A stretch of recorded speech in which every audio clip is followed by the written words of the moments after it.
My mother spent years telling her 500,000 followers that I was a basement-dwelling loser. She didn't know that every luxury vacation, every designer bag, and even the mansion she lived in was paid for by my secret salary. But when she stood in my grandfather's library and told my brother to throw my life's work into the trash because family comes first, I realized it was time to show her who the real owner was. By the next morning, her credit cards were dead, her golden son was in handcuffs, and I was holding the eviction notice. This is how I took back my life. My name is Elara Vance. For 6 years, I was the ghost of Vance Manor. To my mother, Beatrix, a self-proclaimed lifestyle influencer, I was a college dropout working a dead-end job at a library. To my brother, Julian, I was a leech who didn't contribute to the family brand. In reality, I was a senior cybersecurity consultant for international banks, earning $250,000 a year. On my 28th birthday, I walked into the dining room. Beatrix was live streaming, her face glowing under the ring light. "And here is the man of the hour," she cooed to her camera, ignoring my presence. "Julian just got his first innovation office. We are so proud of our entrepreneur." "Mom, it's my birthday," I said, my voice barely a whisper over the sound of her phone notifications. Beatrix's face turned sour as she glanced at me. "Elara, don't be a drama queen. Julian is building a legacy. Go eat some leftovers in the kitchen. We need this table for Julian's celebration photos. Your presence is ruining the aesthetic." Julian smirked, tapping his $10,000 watch, a watch I knew was paid for by the household fund I filled every month. "Yes, sis, and move your junk out of the library by tomorrow. Mom said I could gut the room for my new content studio. It's perfect for my podcast." I felt a cold shiver. That library held my grandfather's, Arthur's, archives, and my hidden high-security servers. "You can't do that," I said, my voice turning firm. "That room is private. My equipment is in there." "In my house, nothing is private," Beatrix snapped, covering her phone's microphone. "If you don't like it, you can leave, but you won't because you have no money and nowhere else to go. Now go to the basement before I tell my followers about your ungrateful attitude." I walked back to my basement room. I didn't cry. Instead, I pulled up the property deed in the county records. Registered owner, Elara Vance. My grandfather knew my mother was a narcissist and a spender, so he bypassed her entirely in his will. I had been paying the taxes, the mortgage, and their monthly allowances for years just to keep the peace. "The silence ends tonight," I whispered, opening my terminal. "I've been the invisible backbone of this family for years while they spit on me. Should I have kicked them out right then, or was I right to start a more calculated revenge?" The hammers started at 8 a.m. The sound of splintering wood echoed through the house. I rushed to the library to find Julian and 2 hired workers throwing my grandfather's 100-year-old leather-bound books into cardboard boxes like they were trash. "What are you doing? Stop!" I yelled, reaching for a first-edition cryptography book on the floor. "Making progress, Elara," Julian laughed, wiping sweat from his forehead. "Mom said this is my hub now. These old books are just collecting dust. They're going to the dumpster." I went to my laptop in the basement. I didn't scream. I coded. First, I disconnected the house's high-speed fiber optic Wi-Fi, the one Julian used for his startup. Then I went into the bank portal. I lowered my mother's black card limit to exactly $1. Finally, I canceled the automatic transfer to the household fund. 10 minutes later, the peace was shattered. Beatrix shrieked from upstairs. "Elara, why is the internet out? My live stream just crashed, and my card just got declined for my $2,000 spa appointment. Fix the bank glitch now." I walked up the stairs, calm and steady. "The internet bill is overdue, Mom, and the trust fund is empty. There's no money left."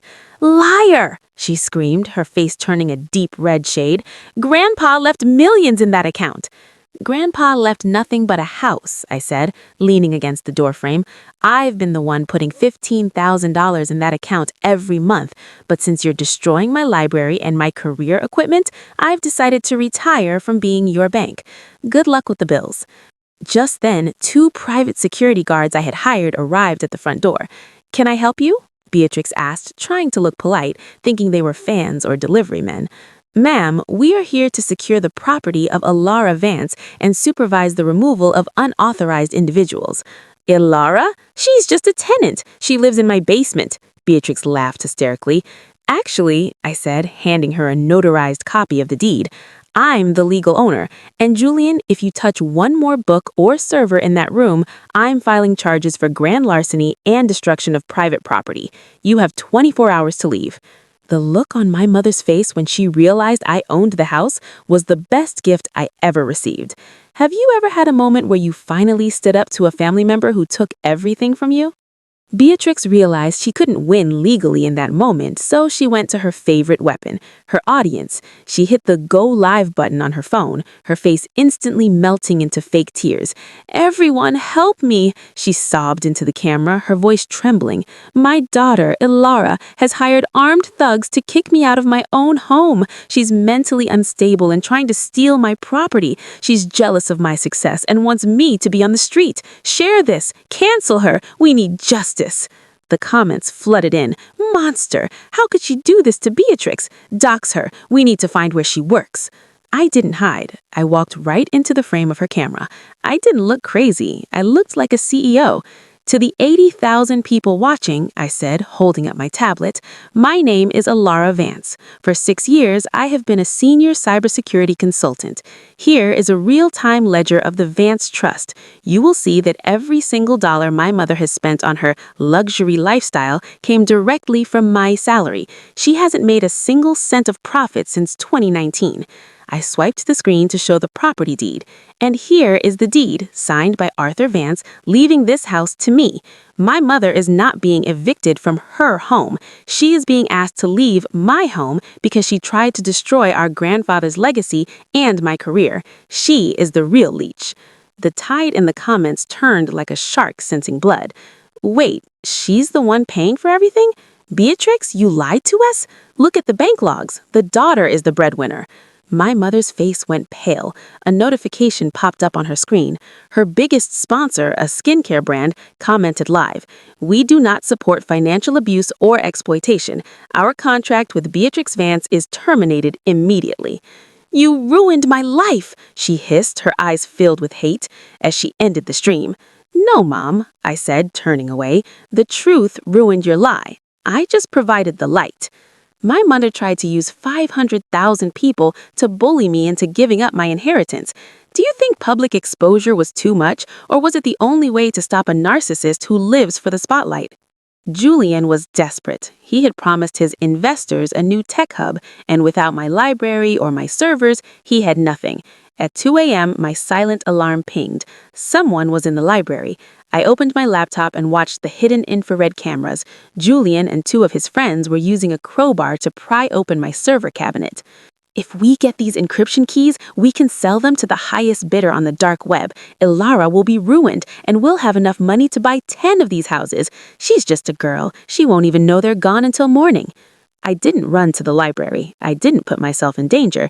Instead, I tapped a series of commands on my phone.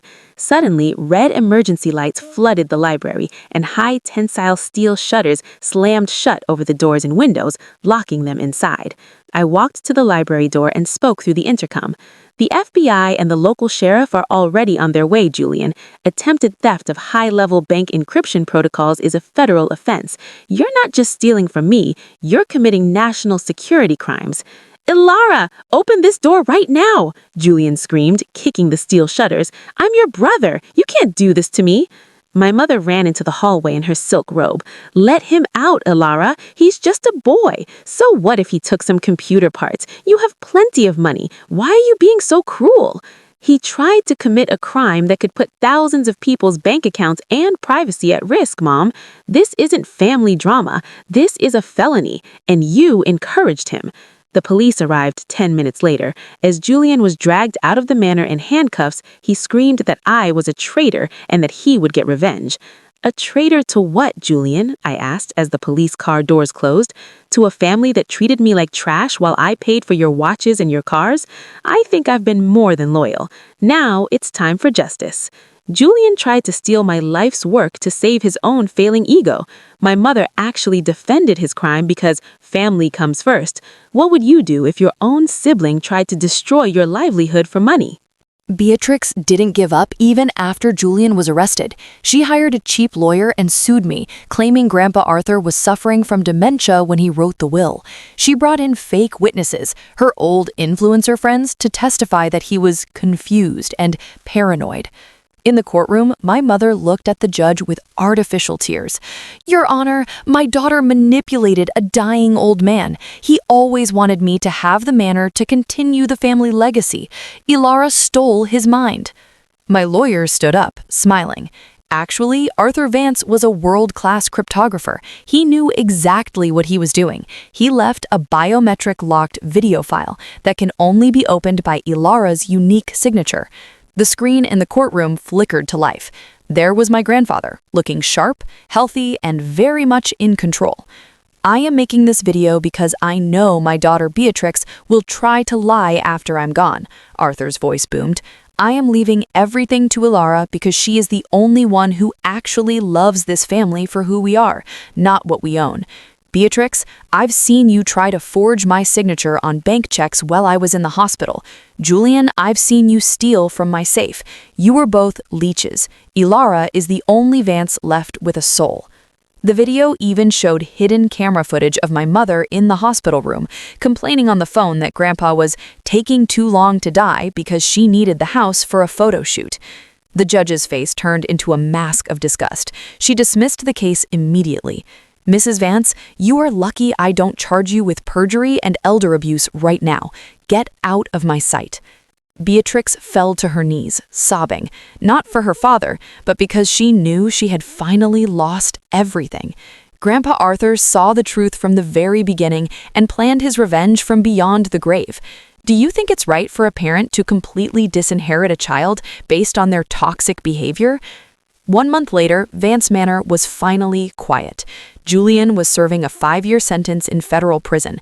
Beatrix had moved into a small, dingy apartment she couldn't afford, her social media accounts deleted, and her reputation in ruins. I was cleaning out the attic when I found a small, handcrafted wooden box. Inside was a silver skeleton key and a final note from Grandpa. "Elara," it read, "the manor was never the real gift. It was a test of your strength. This key is for a small cottage in the hills of Tuscany, Italy. I bought it for you years ago, hidden in a private trust. Go there. Design the buildings you always dreamed of. Be the architect of your own happiness, not just a ghost in a house of lies. I love you." I realized then that I didn't need the big mansion. I turned Vance Manor into the Arthur Vance Foundation, a free school and housing for young women studying cybersecurity. I kept the library exactly as it was, a sanctuary for those who truly value knowledge. I sat on the porch for the last time, my bags packed for Italy. My phone buzzed. An email from my mother. "Elara, I'm starving. My electricity was cut off. I need $5,000 just to survive. Family first, right? Please, I'm your mother." I looked at the message for a long time. I didn't feel anger anymore. I didn't feel the need for more revenge. I just felt free. I hit block and stood up. The taxi was waiting to take me to the airport. I was no longer the girl in the basement. I was Elara Vance, and for the first time in my life, I was going home. I finally blocked my mother after her last attempt to use family as a weapon for money. Do you think I was too cold, or is no contact the only way to truly heal from a narcissistic parent? Let me know in the comments. What would you have done in my shoes?